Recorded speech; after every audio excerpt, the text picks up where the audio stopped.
হাজোৰ বামুন্দিত সভাগন্ধ মহোৎসৱ উপলক্ষে ৰাইজে একেলগে মাছ ধৰিছে। অঞ্চলটোৰ ৰাইজৰ মাজত বিতৰণ কৰা হৈছে মাছ। প্ৰতি বছৰে মাঘ বিহুত উদযাপন কৰা হয় এই উৎসৱ।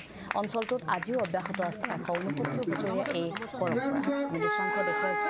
সভাগন্ধ মহোৎসৱ আয়োজন কৰা হৈছে হাজোৰ বামুন্দিত। এই মহোৎসৱ উপলক্ষে ৰাইজে মাছ ধৰিছে, ৰাইজৰ মাজত বিতৰণ কৰা হৈছে সেই মাছ।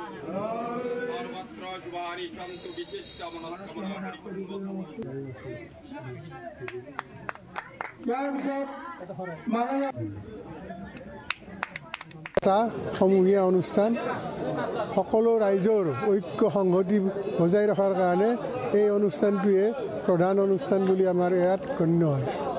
ইয়াত সকলো মানুহে আগ্ৰহেৰে 150 টকা 3 কিলো চাউল, খৰি এক পল্লা আৰু তাৰমানে লাও আঞ্জা, লাও মানে আঞ্জা, লাও, তাৰপিছত বেঙেনা, আলু, যিখিনি খাদ্য এই খাদ্য অনুসাৰে প্ৰত্যেক মানুহে আমাৰ একেবাৰে আগ্ৰহেৰে ইয়াক তাৰমানে লৈ আহে।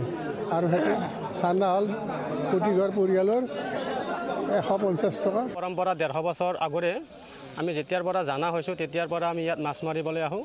ডাঙৰ মাছ যিটো পোৱা যায় সেইটো আমি আমাৰ বামুন্দি ৰাইজঘৰলৈ দিয়া হয়, আৰু যিটো আমি সৰু মাছ পাওঁ সেইটো আমি ঘৰলৈ লৈ যাওঁ। আমি প্ৰায় 2 কিলো 3 কিলো পৰা আৰম্ভ কৰি 1 কিলো আৰম্ভ কৰি 5 কিলোলৈকে পোৱা যায়। ডাঙৰ মাছটো আমি ৰাইজলৈকে দিওঁ আৰু সৰু মাছটো আমি ঘৰলৈকে লৈ যাওঁ।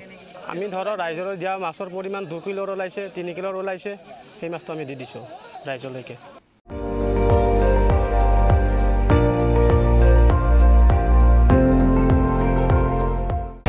আপুনি চাই আছে ND24, সৰ্বশ্ৰেষ্ঠ নহয় সৰ্বোত্তমৰ দৌৰ।